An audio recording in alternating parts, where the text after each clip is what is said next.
So a bit of snow on the ground today, hoping to go out for a little bit of a walk. Going to take the boys with me, so it's going to be a shorter one, just to take them across the field and have a bit of a walk, let them play in the snow. But we've got some interesting snow drifts around here. It's not deep, but it's drifted quite a bit. Some of it's quite dramatic. Sort of these ones here, and then around by the bins, some interesting peaks. So it's hopefully going to be a nice walk in the snow. See if they enjoy it. So we're just about to head out. My friend Ali's just sent me a WhatsApp message saying that this time last year we were building that decking. So it's currently under several inches of snow, but yeah, a year ago we were out here just in t-shirts actually doing the sawing, the cutting and the putting together. But a bit different today. So we're out, some big drifts, it's quite windy. Kids are going to enjoy it. Go on, jump in.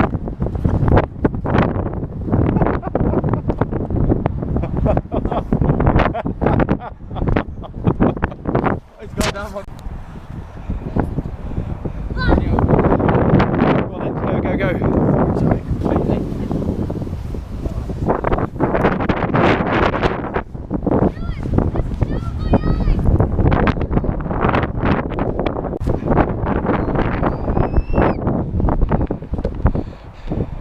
Well, a grand total of almost 100 metres before we have tears. What fun! Well, zero success at all with plan A, which probably explains why I'm going to Nepal on my own. Drop the kids back off, I'm going to head out on my own now. Got some interesting snow drifts. It is cold, but yeah, let's see how it goes.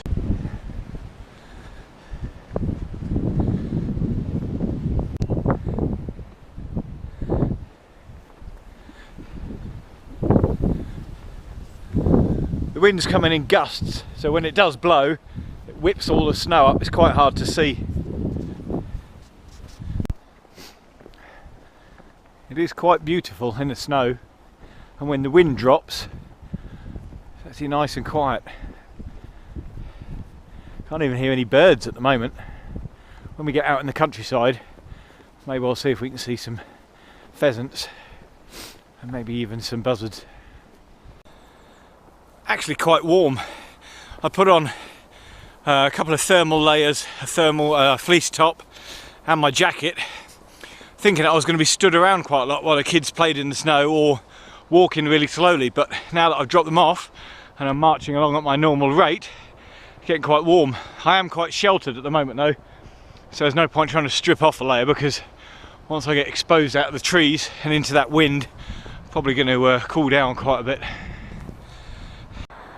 Okay, had a short walk from the county hall along the roads, and now going to start hitting the paths, head out across the fields. Well, this looks like it's going to be really interesting. That snow looks quite deep. You can see where it's drifted all the way around here, and nobody's been through here yet.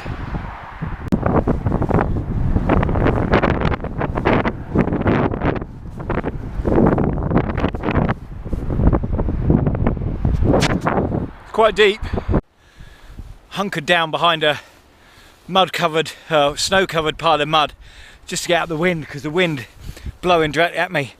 When I was getting ready to go to Nepal, when I first decided to go to Nepal, I bought an autobiographical account of the first summiting of the first 8,000 metre peak, Annapurna 1.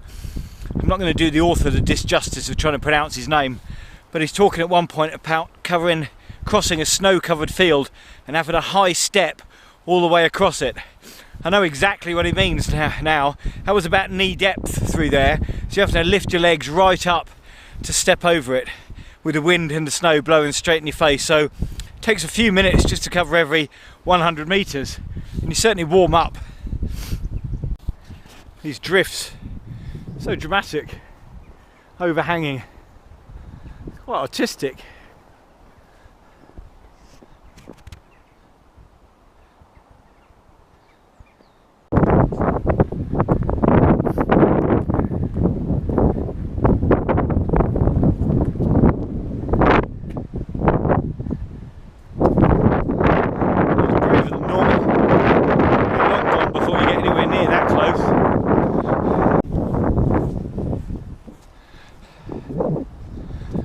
It's lovely.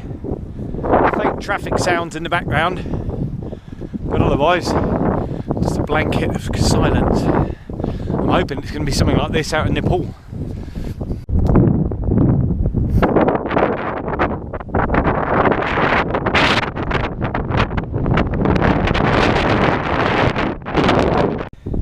Well, these are the tallest drifts I've seen so far. These are up to about my waist.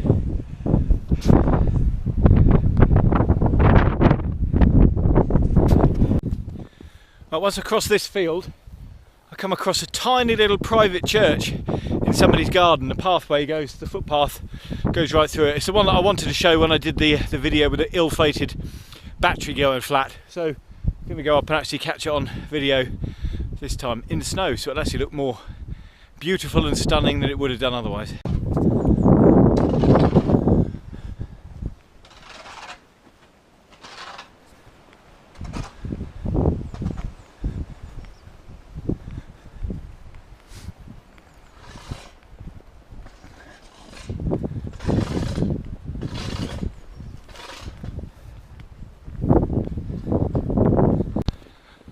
I always find it somewhat disconcerting walking through someone's, property. It's borderline between private and it being a public footpath. Lovely little church. As you saw, there was a guy there actually scraping his driveway as I sort of walked past him, so I didn't want to do a video there. But yeah, really nice. Lots of the public footpaths go straight through cemeteries as well. You'd have seen a couple of the graves there, probably family ones there. Tiny little private church. Yeah, really nice. There's a little farmer's access bridge across the railway here. I'm not going to go across it. I'm going to go and stand on it to have a look at the railway line. I actually want to carry on down there and we're going to cross the railway line, but I've never been on the bridge, so we're going to go and have a look at the farmer's horses. I don't think there are any trains running today. Loads of disruption because of the snow. Let's peer over the top and have a look.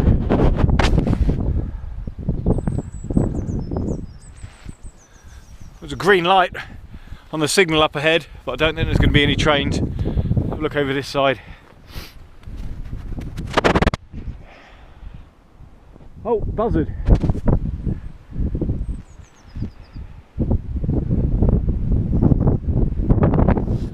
Lovely. It's not too windy here right now. Fields are looking fantastic. The sky has gone that peculiar grey that Brits in the UK always say, oh, looks like snow. I think there is supposed to be some more on its way. Whether I'm going to get caught in it during this hike or not remains to be seen. But already seen some pheasants and that buzzard just then, so I wonder if we get to see any deer. Trouble is, with the short focus on the GoPro, really hard to catch them on the camera. On the last video there was some heading off across the field, and even though I thought I'd caught them on the camera, when I looked at it later you can't see anything at all. But honestly, there were some deer. It'd be nice to see some more.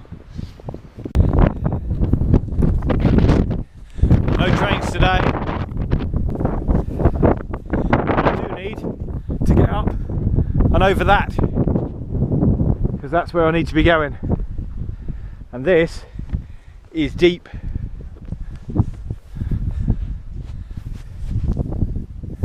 I need to plough my way through there. That's up to here. Let's see how it goes.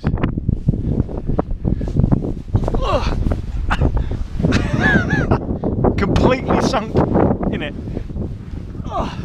Look how deep that is. I need to battle my way through here. Look at this.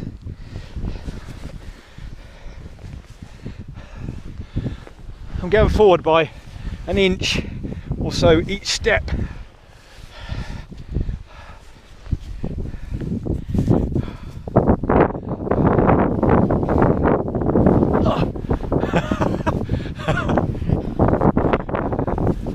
That's a deep drift.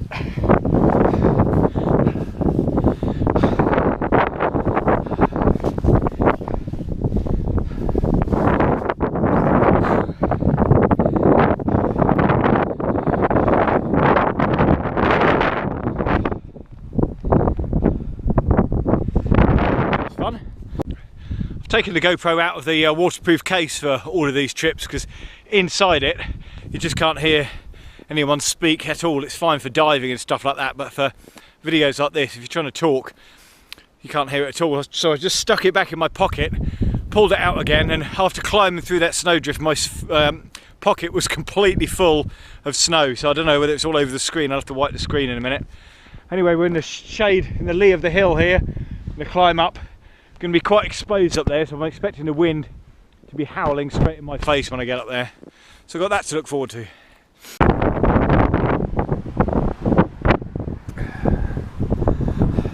bit more exposed here. There's absolutely no way the camera's going to pick this up, but there is, over in the field over there, a deer. He's seen me, he lifted his head up, but he's decided he's safe enough. But there is a small deer over there. Another path that cuts right the way across the middle of a field.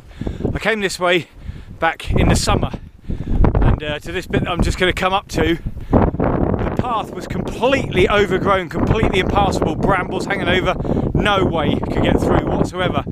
And a kindly couple let me go through their house to get on to the other side.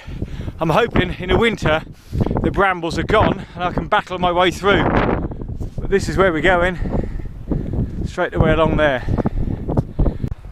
Well, the council had cleared the path, so that was nice and easy. Just passing a barn now, if you can hear. But there's plenty of bleating of sheep and mooing of cows. Obviously, it's supposed to be spring, and the sheep are all having the lambs. And if they don't take them inside, the lambs die. There's a few of them died the other day when the snow arrived. So obviously the farmers are taking them all inside. The fields are completely empty. You can hear them bleating away in there. Probably some of them giving birth.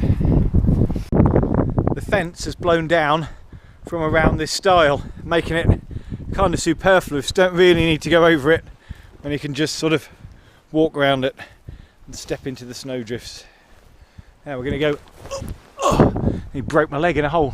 Right, now we're going to go up and over a footbridge denoted on the map by the letters FB. So we're following a bearing now, almost directly west, heading back towards home, going behind Spetchley Park, but it's quite exposed out here, so it's quite windy. It's blowing quite a bit. I'm just trying to find a shaded bit to show this is the back of Spetchley Hall. There's a lake just behind here. It's all frozen solid.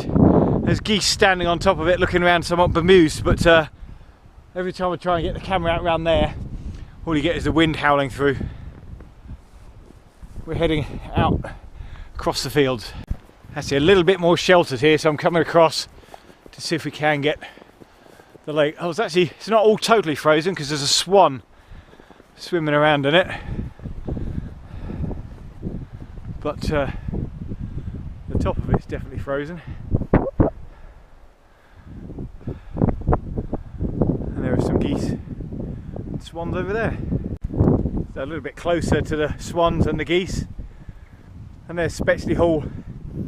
Beautiful grounds here.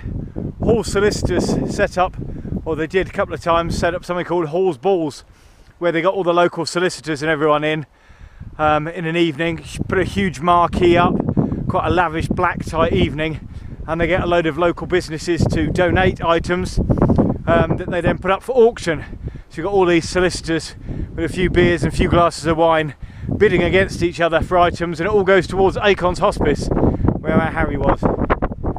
So it's good evenings. Hester and I have been along to a couple of those. Now let's carry on heading west. Got the pheasants in this field. It all seems somewhat subdued, whether it's because of the weather or the time of year, I don't know, but they're not half as startled and noisy as normal.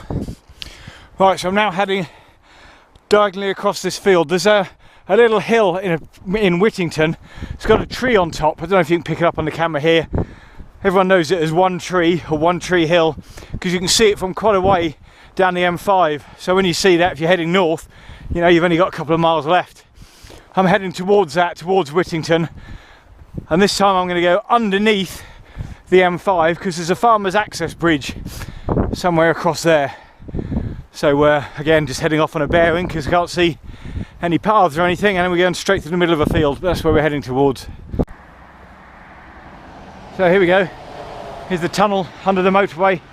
You never notice it from up there, but obviously these are farmers' access ones. So this is going to lead me through into Whittington, the other end of Whittington, to the Swan pub.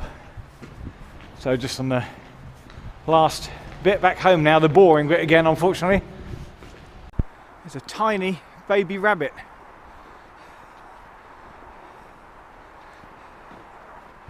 There